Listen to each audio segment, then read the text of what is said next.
Guys, Andrew here, and in this video I'm going to show you how to draw in Google Sheets. Now, as you can see here, I draw something here in Google Sheets. I'm going to quickly delete this and show you how, and basically walk you through the steps and how to draw in Google Sheets. So all you have to do, guys, is just simply go ahead and click on insert from the many options here.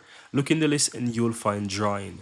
Once you do that, you'll have like a blank canvas here, and now you have to decide how you want to draw, whether you want to use shapes that are here, or you want to go ahead and you want to use lines. And if you do, you want to select how you want to do it. If you wanted to use a specific line, or you want to go ahead and use text, if you want to do text, if you want to insert images directly, you can do that as well.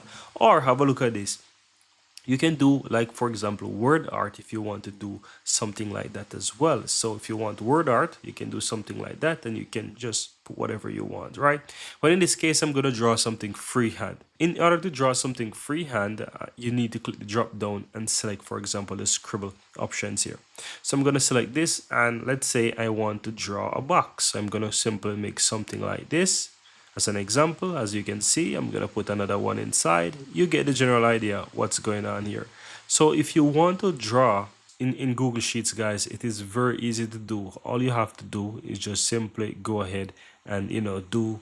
And once you draw whatever you want, guys, all you have to do is just simply click save and close, and it's gonna create and move right into your Google Sheets. And that's it. So as you can see here, guys, I've drawn something in Google Sheets, and that's it. You can choose how you want to draw it, what you want to draw, different shapes and so forth. And once you do that, you just need to save and close, and it's going to be inserted into your Google Sheet document.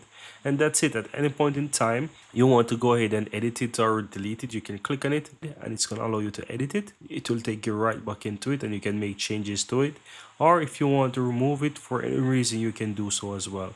And that's it, guys. Very easy and very simple. It's very easy to move around. Just simply click on it and just move it around to whatever you want. You can even resize it by putting the arrow towards one of those corners and just make it smaller by bringing it in or outwards to make it larger or smaller. It's really up to you. But that's it, guys. Very easy and very simple how to draw in Google Sheets.